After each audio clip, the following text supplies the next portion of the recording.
educator. All right. Thank you all for joining us. My name is Leah from the Social Justice Cooperative.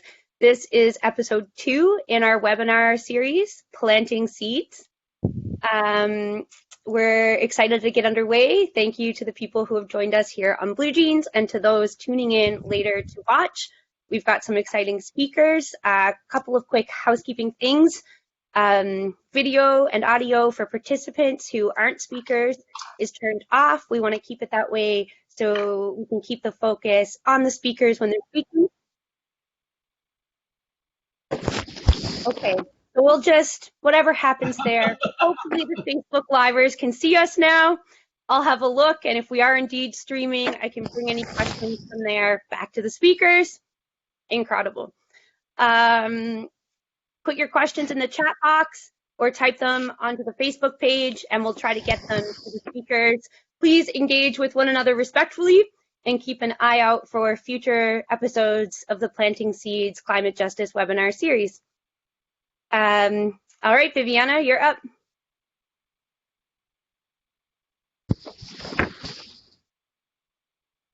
Okay.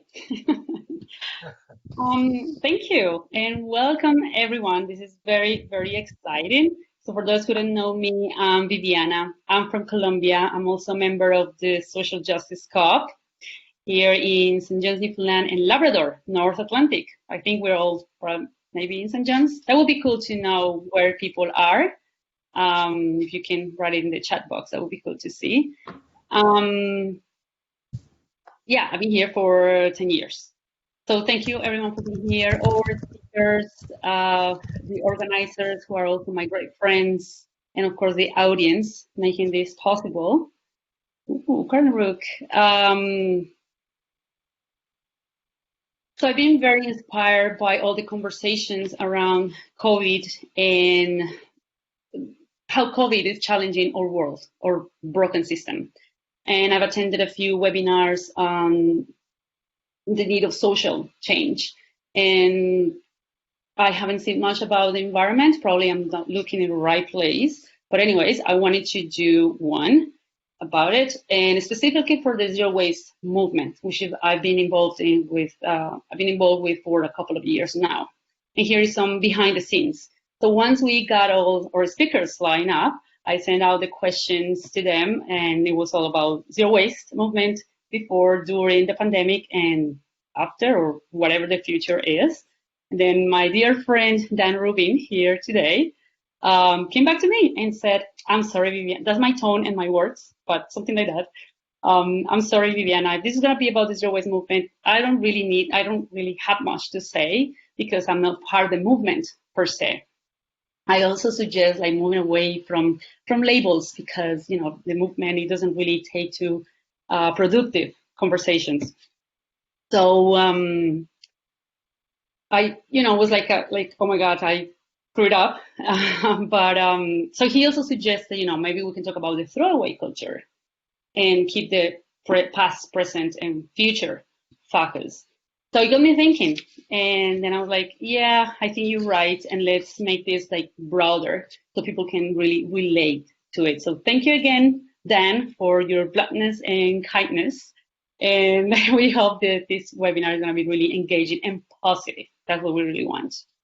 So now the speakers, I want to share what I've learned from them. So Catherine, some of you heard, she's in San Francisco. I've been in her blog for a year or so. I've learned, those small steps that you can make at home. And then one after the other, they come together and you can see the difference you're making. Then outside your home, becoming an activist, politics, things like that. But also how important it is to keep the relationships with our loved ones also positive and constructive, because a lot of times we want to go out and save the world or change it, but we forget or the people right next to us, and we can create conflict if we're not careful. So her blogs are very positive that way, very just whatever you do, you're doing something, you feel empowered. So I really encourage everyone to check out her blog or website, Going Zero Waste, and her resources. Jamie, so he's in British Columbia. We met last year. We've never met in person, so we did virtual, when I was part of the Zero Waste Canada, and I got involved thanks to our friend Connie. Through Zero Waste Canada, I learned more about the movement, the theory, the history, the principles, policies, how it works in some parts in Canada and other parts of the world. He's also a business person, which I also got into, helping businesses to reduce waste. Is very exciting, and Jamie and his team has been very supportive that way. So if you want to learn about, the movement and the business part and also the non-for-profit part, he's a great resource. In fact, Luisa Rocha, who's here as well, his colleague, she'll be sending some information about zero waste programs that Jamie, his team, and his company offer. And so keep an eye on that, but if you miss it, it's in his bio anyways, all those links. And then Dan, my dear friend here in Newfoundland as well, all about food. Gardening in your backyard, well, grapes and peaches here in the North Atlantic, which is very interesting, to innovative greenhouses. So the latest project, and I'm very fortunate to be involved in that project as well, is the Earth Sheltered Greenhouse. So I'm not going to get into the details, but it's really cool. And the goal is to build these greenhouses across the province that will enhance local food production, self-sufficiency, healthy eating, healthy planet, community connections. So it's really cool. So again, I recommend that you check out the links that are in his bio. So that's it. Thank you, everyone. So each speaker will have 10 minutes to answer the questions that we discussed over this time. I arbitrarily said, let's go with first with Catherine, then Jamie, and we end with Dan. So they're going to have 10 minutes each, and then questions from the audience. So the chat box, I'll keep an eye on that chat. Somebody else is watching Facebook, and then I'll pick randomly the questions, read them aloud. They will answer, go back and forth, build on each other. If because of time, and we're already behind, but I hope we can, still be the hour. If there's any answer or question that we can or they can't answer because of time, please feel free to reach out with your question and just, connect with them. Thank you. Enjoy. Catherine, please. Hi. So I'm guessing this isn't a traditional panel where you start with asking us questions. We just have 10 minutes to talk about what we do. Is that going on? Yes. So, the throwaway culture, how we got here, what COVID has taught us, and then how we move forward. I mean, sure. It's not 10 minutes. You can use less. It's just, just to give you time to give like the main points and get people curious about it, and of course your perspective, your experience, and then we move to the next one. Yeah, no worries, got it. Yeah, so hi everyone, my name is Catherine Kellogg. I am the founder of GoingZeroWaste.com, which is a lifestyle website that's dedicated to helping people live a more eco-friendly and sustainable life. I'm a spokesperson for Plastic-Free Living for National Geographic, as well as the Chief Sustainability Officer of the One Movement. I have 2 books out and have spent basically the last 5 years diving into the history of waste, as well as different ways that comes all the way throughout our lives. One of the things I really like about waste is that it's very, very tangible, and it's a really easy entry point into sustainable living. When you talk about greenhouse gas emissions, that's something that's very hard to conceptualize because you can't see it, you can't touch it, you can't feel it. You don't really necessarily have a way of connecting it to yourself. But when you talk about waste, it's something that you are directly responsible for. It is something that you directly touch and something that directly impacts many, many, many areas of our lives. And one of the things I love about sustainability is the fact that you can be sustainable with whatever way you're passionate about. So my background, I am not from a sustainable family. I'm from Arkansas, which is like middle America. I knew nothing about recycling when I grew up. The first time I learned about recycling was in college, and I actually thought it was stupid. I remember telling my friend, like, this is so dumb. And then now here I am, like a really known person in this space. So it's never too late to get involved. You don't have to have you don't have to have a lot of knowledge or anything like that. I majored in musical theater. I was a professional actor. I was going around the country singing and dancing. And for me, this all really started changing when I had a lot of health problems. So I had a really bad hormone imbalance, and I was trying to balance my hormones by eating a more plant-based diet, by switching my cleaning products. Cleaning companies aren't legally required to disclose the ingredients in their products, which I think is just absolutely insane, as well as switching a lot of my beauty products, because our beauty regulations here in the United States haven't been updated since the 1920s. Do you know how much progress we've made since the 1920s? A lot of progress. And those rules haven't been reflected. There are hundreds, if not thousands of things banned in the UK and in other places around the world, but here in the US, it's a very, very, very small amount. And the regulations are just kind of iffy. So I started getting more into green beauty, as well as avoiding plastic. Plastic is a known endocrine disruptor, which means it interferes with our hormones. Our hormones is our body's natural communication system, and you've probably heard of BPA. That's one of the most common endocrine disruptors that we hear all about. But there was a study done, I believe it was at the University of Texas, that found that BPA-free plastic actually has more hormone and endocrine disruptors than plastic that has BPA. So one of my favorite books is Estrogeneration. He goes into all of the different ways that synthetic estrogens are infiltrating our water systems, how this is affecting our body. And that's how I fell into the zero waste movement. So when I first heard the term, I felt like it so neatly and nicely encompassed all of the things I was practicing in my daily life. And a lot of those were out of financial necessity, because being a full-time professional actor, I certainly did not make a lot of money. So I really think that the misconception of living a low waste or eco-friendly sustainable lifestyle being expensive or time consuming, none of those things really applied for me. In fact, it really helped to simplify my life, help me find what was more important. And most importantly, it saved me quite a bit of money. So I'm really excited to be talking to you about how our culture has become so disposable, even over the course of the last 20 years. And I think one of the things that's really inspiring about that, if you could say that, is that it didn't take us very long to get here. So hopefully it won't take us very long to get back. And something I've recently been very fascinated with is kind of the history of waste.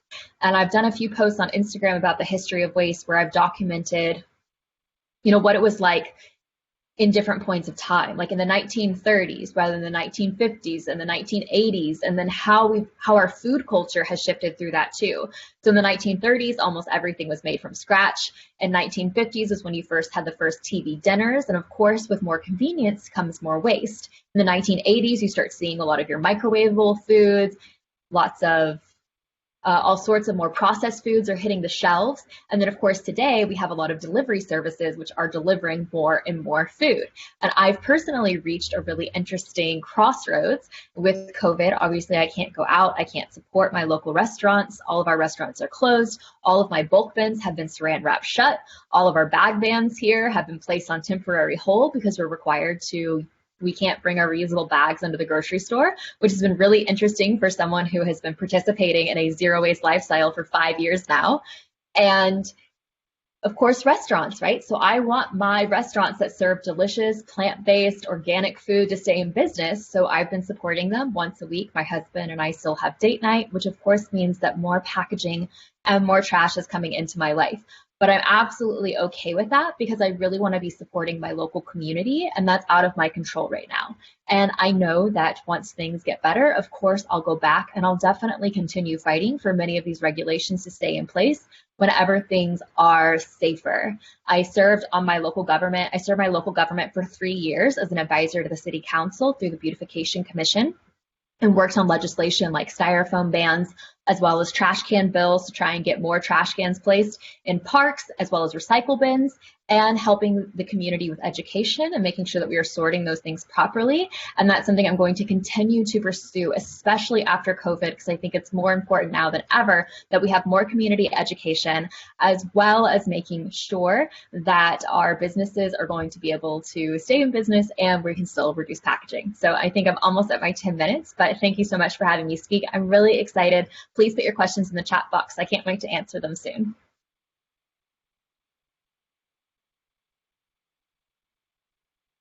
Thank you. Yes, we got a couple of questions now, so we're gonna wait until all of you finish. Okay, Jamie, you're next.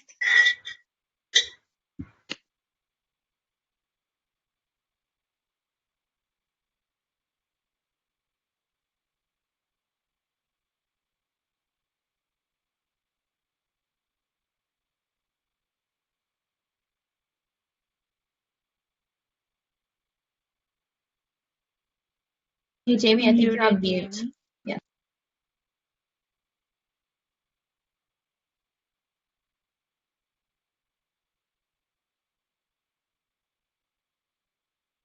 that better? Can everyone hear me now? Yes. Yep. Okay, perfect. Okay.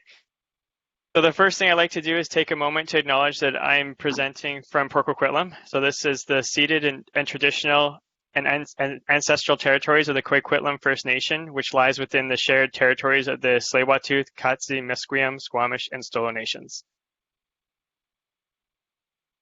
So my name is Jamie Kaminsky. I'm I'm on the board of the Zero Waste International Alliance, the board of Zero Waste Canada, and I'm the president of HSR Zero Waste. What HSR Canada is, it's an independent nonprofit organization and the Canadian national affiliate for the Zero Waste International Alliance. So our core responsibilities include developing and implementing zero waste certification education programs that help further zero waste policies in Canada. And the Zero Waste International Alliance, for those of you who aren't familiar with it, is a decentralized global network of groups, organizations, and individuals who collaborate and promote unified zero waste mission and vision. So the Zero Waste International Alliance is really a global community, and all the Zero Waste International Alliance policies are a direct response to grassroots experiences from communities around the world. So in images here, you can see that we've been to the Philippines, Europe, Asia, just anywhere that really needs the support of the international community. We tend to respond quite well. So in March of this year, we developed the Zero Waste Mission and Vision.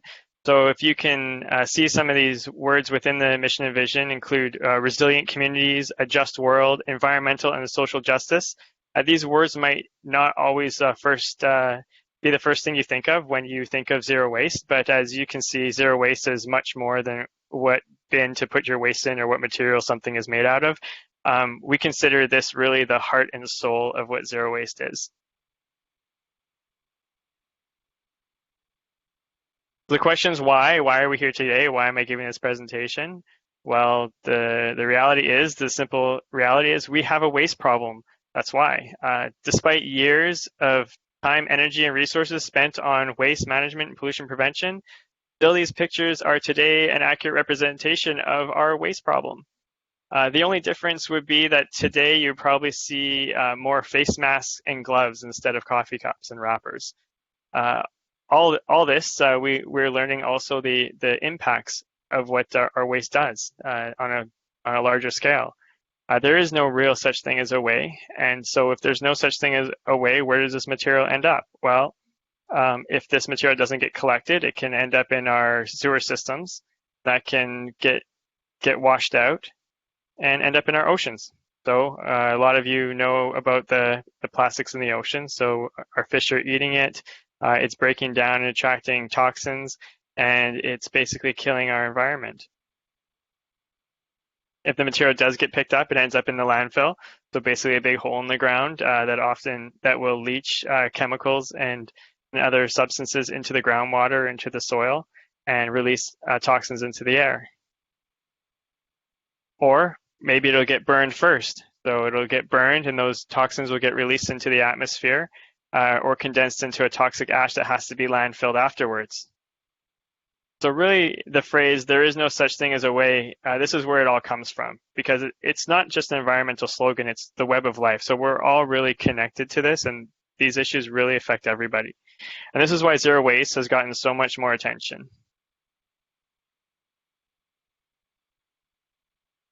Images like these are really catalysts driving zero waste. So everybody sees images of animals, beach whales full of toxins or plastics, and birds feeding plastics to their young. Those are really the catalysts to zero waste. And on a more global perspective, it shows that we are currently in ecological overshoot. We consume more resources every year than what our natural environment has the time to regenerate. And the trend is not stopping, it's only growing. There is no planet B. So when we think about why North America, so why is it so important for us in North America? If we look at a per capita consumption map, it'll show us that per capita, North Americans are consuming far more per capita than most places in the world, and well above the global average. If everybody in the world consumed as much as North America, we would need 4 planets to live off of. Other countries with much larger populations are following our lead. So we really need to be a positive example. We can't state it enough. There is no planet B. So what's the Alliance doing about this? What are we all doing about this? Well, there's a saying that we have that it's not about preaching to the choir. It's about getting the choir to sing in harmony. The Zero Waste Alliance develops policies that are peer-reviewed and accepted throughout the world. So we have the zero waste definition and the zero waste hierarchy, which are 2 of our core policies. And they're really both 2 policies that drive activities towards a zero waste goal. So if you look at the top part of the hierarchy there, rethink, redesign, reduce, reuse, that's really where all the zero waste activity goes. When you get into recycling, composting, you're looking more at waste management. So, and anything beyond recycling, composting is really just trying to fix poor decisions that were made higher up the hierarchy. Jamie, yeah. We don't see your screen. Oh, really? I don't. I can see it fine, and it looks fine on the Facebook Live. The presentation? It's coming through okay. It looks like for Catherine, it's coming through okay. Is anyone else having problems? I mean, the presentation. Okay. Sorry, Viv, I think that's just you. What I did. Okay, it doesn't matter. Thank you. No worries. I'm going to go back to the last slide because the last part's really important is the unacceptable section where it talks about incineration, waste to energy. Really, the Zero Waste International Alliance thinks it's important to talk about not just what things that are zero waste policies, but also what are not. And destructive things like waste to energy or bioreactor landfills, things that really destroy resources, does not enter into a zero waste world. So all this can be better described when we look at the wasteberg. So the wasteberg is one of our key visual aids. What the wasteberg teaches us is that for every 1 ton of waste we generate, an average of 71 tons are generated further upstream, starting at the extraction of raw materials. Now, thinking about all the efforts that we are all doing in communities, businesses, and residents, recycling and composting programs while trying to avoid landfills and incinerators, these efforts are important, but really it's about the whole picture. So it's about looking at all the waste that's created, not just what you create yourself. So this can be better described with a full overview of our systems of production and consumption. So before products or food items get to you, it has gone through a series of stages which themselves generate waste in different forms, and not just waste. They also require energy, water usage, and they also generate GHG emissions. The further back we go in the system, the more toxic and damaging the waste is. This is why clean source separated recycling systems are important, and why composting has a host of benefits and is arguably the most beneficial contribution to an effective waste management strategy. But both recycling and composting are only addressing the tip of the wasteberg.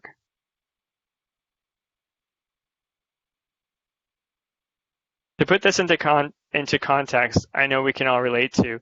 We spend much of our time and resources looking at what material something is made of and what bin to put it in, only to have the composition of a product change a few years later, forcing us to start the process all over again.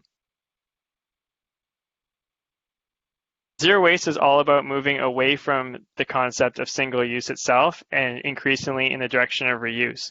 Once you have decided to focus on reuse, you start to take back control. With a product and supply chain that focuses on reuse, the supply chain will only get better and more efficient instead of starting from scratch every few years and going through the process all over again. And to further explain this, we like to have an analogy where you come home from vacation and your house is flooding, and it's because maybe you left the tap on and the sink was clogged, and there's water everywhere. What's the first thing that we would do? What's the first thing that someone would do? Would they pick up the mop and start cleaning up all the water on the ground, or would they rush to turn off the tap? Well, it's a rhetorical question. Everybody would most likely turn off the tap. And that's exactly what zero waste is. Zero waste works at understanding the core of the issue and addressing the waste before it's created. Zero waste is all about turning off the tap.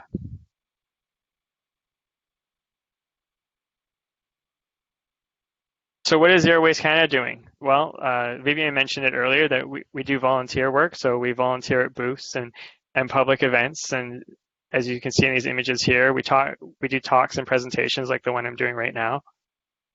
With businesses and government, Zero Waste Canada's efforts range from writing papers, submitting comments to waste management strategies put forth, attending community meetings and consultations, and more generally driving policies towards zero waste. Zero Waste Canada also brings together communities and businesses, providing them with programs to both measure and recognize their efforts towards zero waste. This is done through our certification program.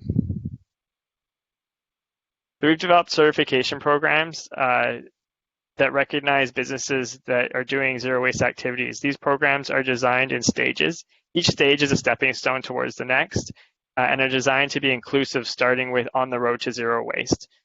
So On the Road to Zero Waste is really a stage where there's no targets. It's all about policy and process adjustments and everything that's within a person or a facility's control.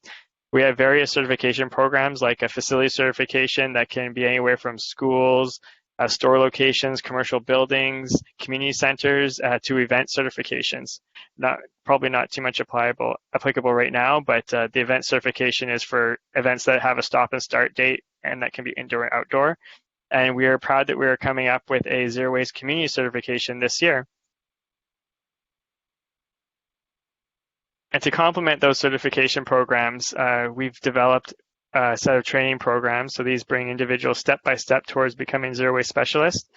So it starts off with the Zero Waste Fundamentals course. This gets individuals started with a thorough understanding of zero waste principles and practices, elaborating on what we introduced here and just expanding more on the concepts of zero waste. And then it goes further into the Zero Waste Associates program, which really will give you a designation at the end of the program. So you'll be designated as a Zero Waste Associate, and will help you with, you can put that on your resume to, maybe if you're a sustainability coordinator or someone that's working for a company that wants to further them in zero waste. And our next program starts on the June 2nd. So just wanted to put that in there. For more information, we'll send out more information after this program, but now we can answer questions.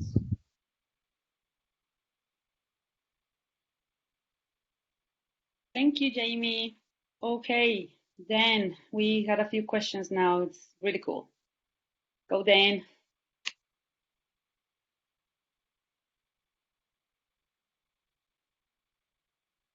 Hi, can everyone hear me? Jamie, would you mind quitting your screen share? I'm trying to figure that out here. Well, he does that because there's about 13 of us here. I want to say hello to Debbie and Jamie, Catherine, Leah, Louisa, Olive Marie, Sarah, Sophie, Tina, Viviana, of course, and somebody who just identifies as SJC. Hello to each of you. I've been sitting in on these meetings like I'm the passive recipient. I really want each person here to feel like we're in the room together. So I wanted to welcome each of you. And I'm going to talk about food and food waste in particular because that's my current passion. But before I do that, I want to give you a little bit of my own history. I live in Pouch Cove, Newfoundland, just north of St. John's, the capital. I've been here for about 17 or 18 years. But before that, for most of my life, I lived in British Columbia for periods of time in the Gulf Islands, Victoria, Prince Rupert. But in 1972, I was living in Vancouver. I was exchanging notes with Jamie about Port Coquitlam, where he lives, where I once attended a book launch for a book about exotic kayaks called Vidarkas. So I want to tell you that in 1972, when I was living in Vancouver, I once stood on Grouse Mountain, looking out at the night vista of Vancouver at my feet. And an amazing thought came to me. I realized that all of that smoke and all of those glowing lights were the world burning. And I really got that. And I went home to where I was living.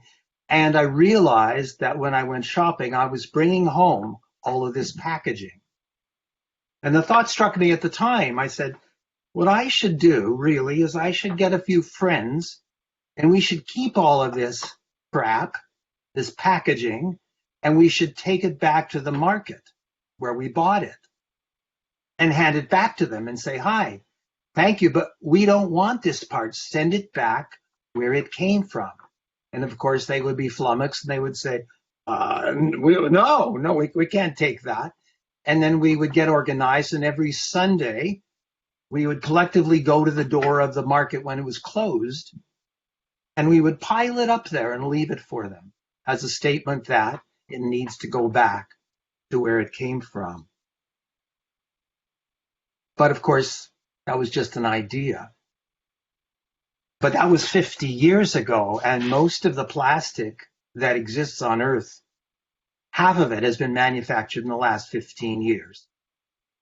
So we're swimming in plastic, and so are the birds, and so are the whales. And I was originally a marine biologist, and that thought makes me sick. So now I live on the coast of Newfoundland. I'm involved in food production. And I've been thinking about this whole issue for 50 years. And one of the most interesting sources for my thinking about that is this book, published originally in the year I was born, in 1947, and republished in 1960, by a wonderful man, a designer, architect, and his brother, Paul and Percival Goodman. And what this book, Communitas, does is it looks at three paradigms. It says, cities are, as I observed from Grouse Mountain, great piles of people using the world up. What if we design cities for efficiency? What would they look like? And then they turn around and they go, what if we design cities to maximize consumption? Well, we'd have annual festivals where we'd have bonfires and burn all our furniture and then go out and buy some more. And then the third paradigm, of course, is one of balance, ecological balance. What if we kept the world in mind and kept our consumption in balance? A wonderful book. Because what we're talking about here is throwing stuff away, right?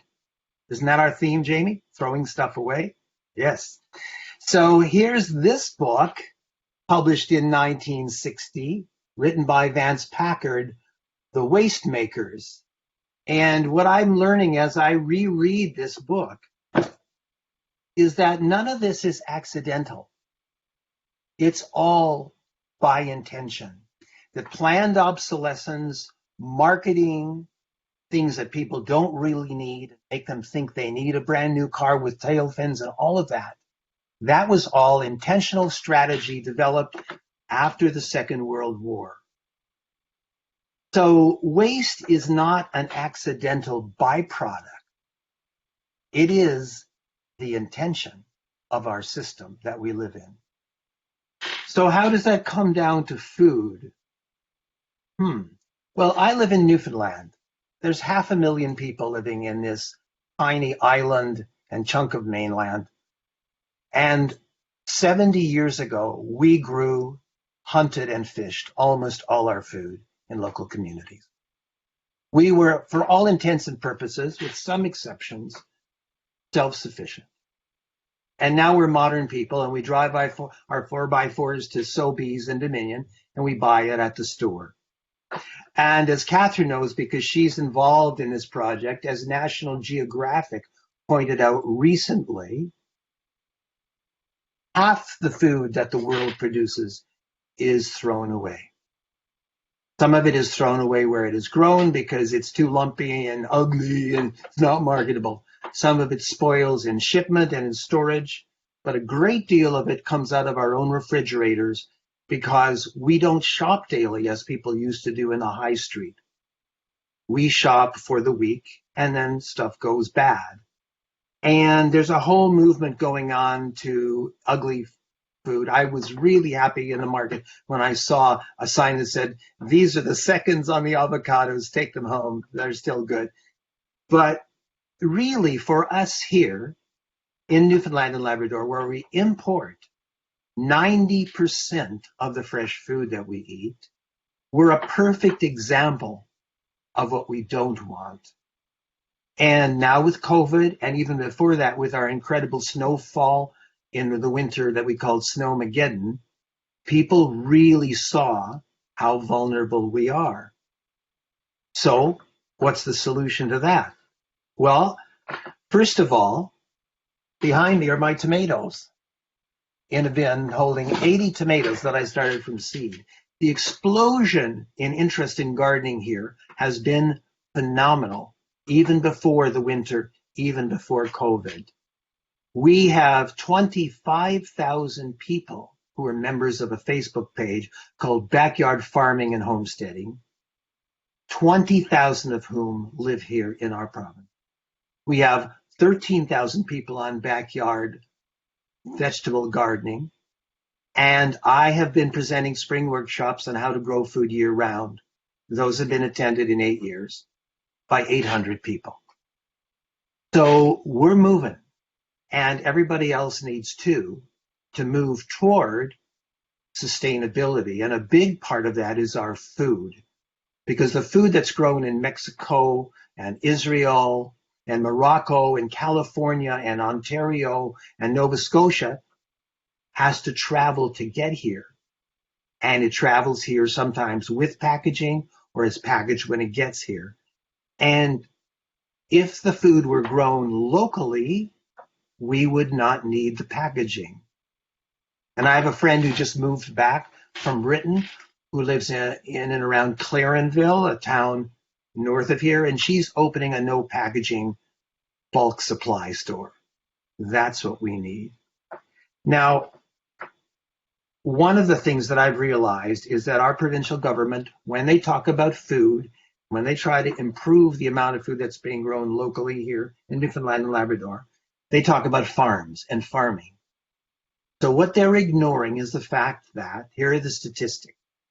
We already have 90 community gardens, each with about 30 growers.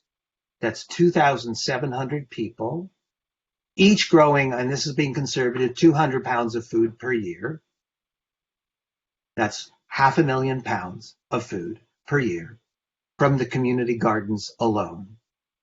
And if you add in all the backyard gardeners and the small scale producers selling at our farmers markets and the hunting and the fishing and the foraging, we're sure that there's over 1 million pounds already being produced. I love it that Catherine's working on what you can do at home, the specifics. I love it that Jamie's working on the large picture and providing a curriculum for training people. Those are really important parts that you are doing. Thank you, Jamie. Thank you, Catherine. But all of us need to start thinking about what we really need. And here's a strange piece. So when I was a student in college, many years ago, I studied chemistry. And there are books called formularies. And they tell you how to make toothpaste and how to make cleaning products and what to mix into your candles so they'll be long burning. These books still exist. You can find them. You can order them. They're called formularies. And if you're interested, or if you and your friends are interested, find yourself a formulary. Make your own. But what I think we can do more than anything else is throw away something that we really don't need. And that is the word environment. I have been part of the environmental movement for half a century. And in that time, the big mistake that we've made, I know David Suzuki has said this as well, is that we've been righteous rather than strategic. We need to get together with the people that we know and be very strategic, playful, respectful, avoid cliches and labels, and make the world change. And I've been in so many places over the years where people in communities have accomplished that I'm actually quite hopeful now. I'll stop there. Wow, excellent, excellent, very inspiring. The three of you. That's great. Yeah, yeah. That was awesome, Dan. Thank you. Thank you for what you're doing, both of you. Wow, wow. Excellent. I'm going to be joining your Facebook group. You're very welcome to, even though you live in a strange place. But we're all a bit strange here, to tell you the truth. A little bit. Okay, so I'm gonna go with questions. You hear me right? My connection is still, so if I freeze and you didn't hear me, Sophie's gonna take over. We got that figured out now. I'm gonna go with the first question. How do you measure efforts, events, initiatives, websites? I think we lost your audio. You're frozen. That's okay. I can take over there, Viv. So basically, how do you measure the success of any of your efforts or your events or your initiatives? And this is for anybody. Oh, perfect. I'll take the first crack at it. So Zero Waste Canada has developed our certification program for events. So we worked hard at it, ready to pilot it. It was developed last year. So basically what we work on is the pre-planning process for events. So we really look hard at the pre-planning. What efforts are you doing and what policies are you putting in place to plan ahead to make sure that the vendors are at least know what the compliance is and you can have a greater success. So when it comes to events, I can't stress enough that the pre-planning part is really key. Just simply because once the event happens, it's so chaotic, and then what happens tends to just happen. So that's kind of where we look at it. And then we have a list of criteria. A lot of it has to do with the minimization of waste. So not simply sorting everything into the right bins, but really looking at trying to set up those reusable systems and trying to make sure that it works well.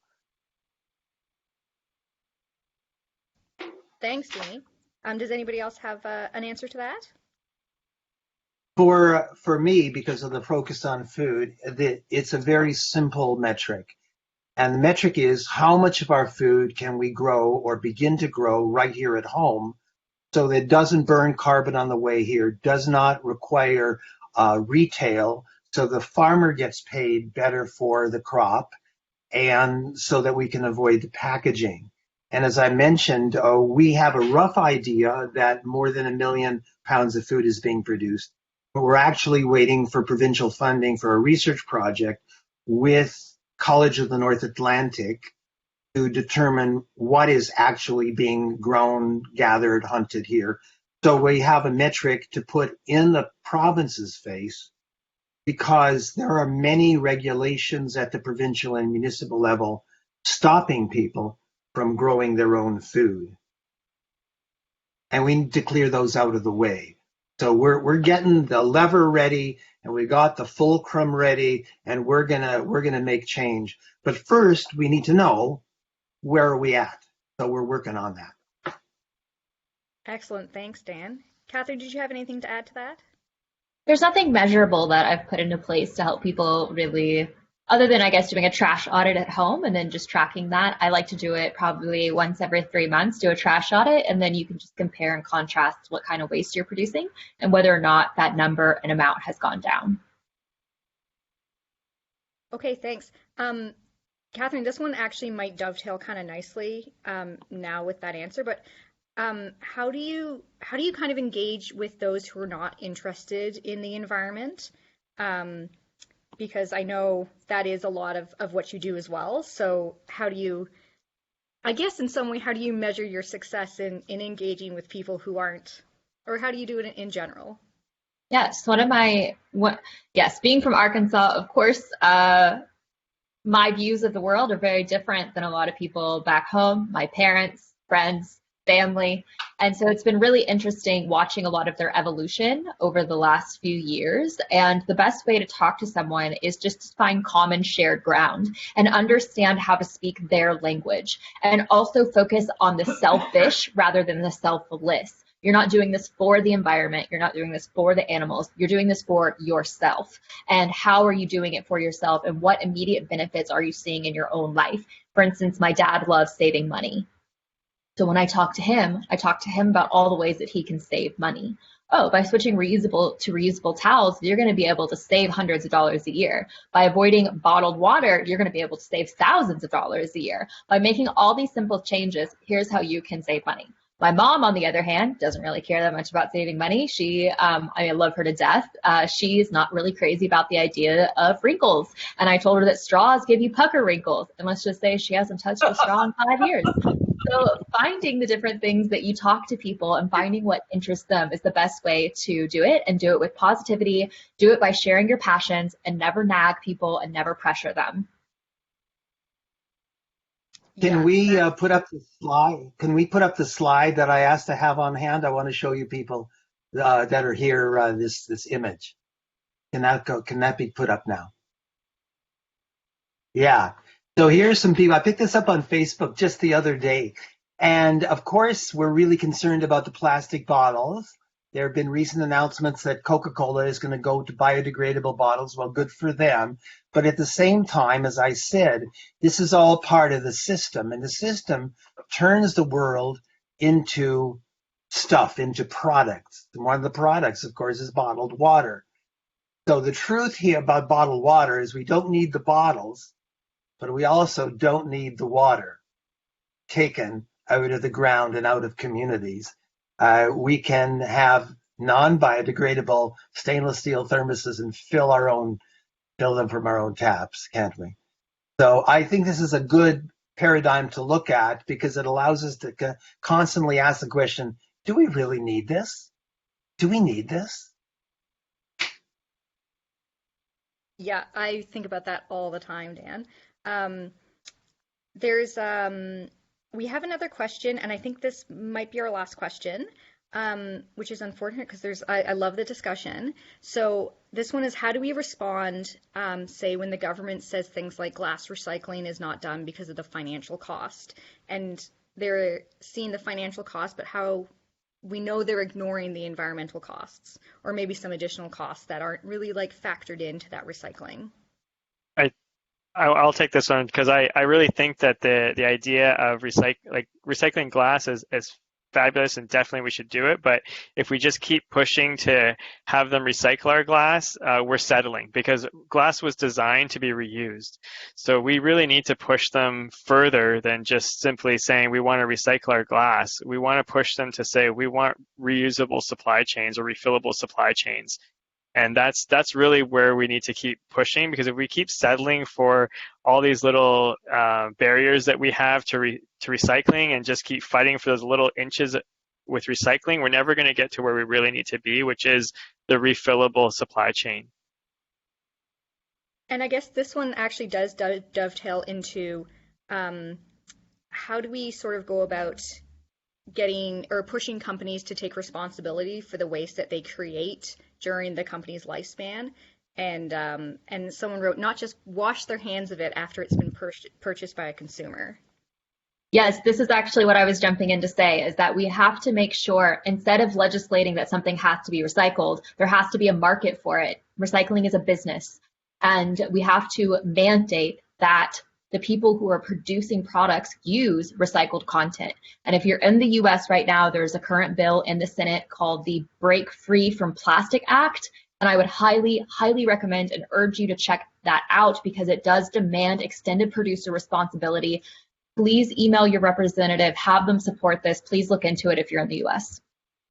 And when it comes to producer responsibility, we need to make sure that if we are going to talk about that, we need to definitely push them to have reuse first and foremost, because we are just letting them wash their hands of it. If the first step they look at is recycling, and if they can't recycle it, oh well, we're just going to do something else with it. That's not acceptable. They need to drive. They have the power. They need to drive towards refillable systems. They can't just be having a bottle bill that collects the bottles, breaks them, and then forms them into new bottles in a facility down the road when they can simply be reusing them and refilling them and starting those systems up.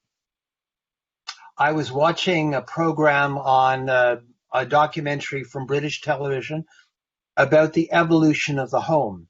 And they were focused in the episode that I was watching on the kitchen. And they went from where the kitchen was the whole house and there was a fire in the middle of the floor to the elegance of the 20th century, if we are indeed elegant. And along the way, when they got to the Victorian era, they pulled out a sack of trash. They dumped it on the table and they said, in a Victorian household, you would never see these things thrown away.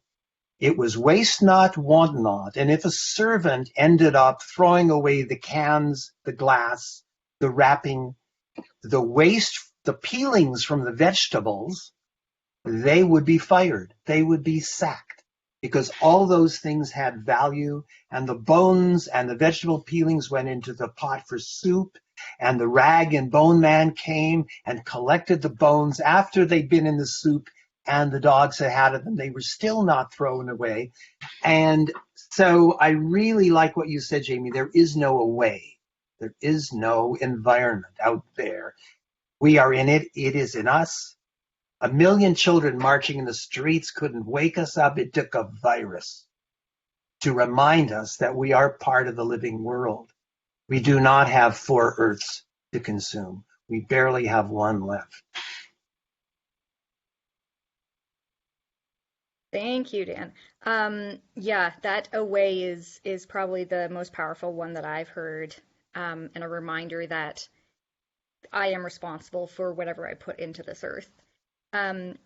So we started a little bit late, and so I see here we are going over a little bit later, but does anybody have any final remarks or maybe some final things that they wanted to bring up during this webinar that they weren't able to before? I have one thing to share, because somebody out there may be like me, a fellow gardener or an aspiring gardener. And so we're looking around at this time of year for soil and tools and seeds. And I want to tell you about a remarkable organization, a Canadian organization called Seeds of Diversity. And we maybe know that here in Newfoundland we have Gay Seeds, and out in British Columbia we have West Coast Seeds, and we have Vessies and PEI. But there is this organization that published this, how to start seeds and save seeds, and it's called Seeds of Diversity. And you can find it online at www.seeds.ca. And every year they publish a directory. This is 2012. And it had in it that year 4,920 seeds from all growers all over the country, gardeners and growers, of which 3,000 were tomatoes. And they publish on their website a list of the 97 Canadian seed houses, which I'm proud to say I'm one, but I'm not promoting my own company. I'm saying the seeds are the basic. That's where the garden starts. Get them from Seeds of Diversity. Yeah, that's amazing, Dan. Thank you. Jamie or Catherine, do you have any closing remarks? No, I just want to thank you for having us here, and I think it was a great discussion. Thank you. Yeah, Thank same. you. Thank you. Thank you so much for having me. If you would like to learn more about any of my projects, please head to goingzerowaste.com. Awesome. Thank you so much, Catherine. Thank you, Jamie. Thank you, Dan. Viviana, did you Thank want you to take very us much. out? And thank you, both of you. And Viviana. No, thank you. This was awesome. I absolutely loved it. A lot of, great info, empowering stuff.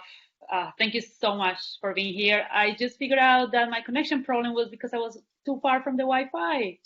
So here I am in my living room, and this is perfect now. But thank you, Sophie. Sophie's there. I don't worry about anything. So, yes. I But was thank hoping you. we could take a quick group photo before everyone heads off, Sure. Yep. if that's okay with everyone. Unfortunately, you can't stop live streaming until the call ends, so they'll have to watch us again. But we always clip this part off before uploading to YouTube. I'm just going to change the gallery view. If anyone who's in the audience would like to turn your camera on and join us for the photo, you're certainly more than welcome to do so. It's encouraged, but no pressure. Hey, Tina. Hi, Tina. Hi, Leah. Hi, Miles. Hi. Look at everyone. Amazing. This was so lovely, guys. Thank you so much for being here today with your time and your insights. Thank you, Leah. Catherine and Jamie. Thank you. Really nice online. Great. Yeah, it's great. Great seeing you, Dan. Catherine, Nice thank meeting you. you. Great Yeah, seeing you, you too. Catherine. Bye. Bye, everybody. Bye, everyone. Bye. Bye.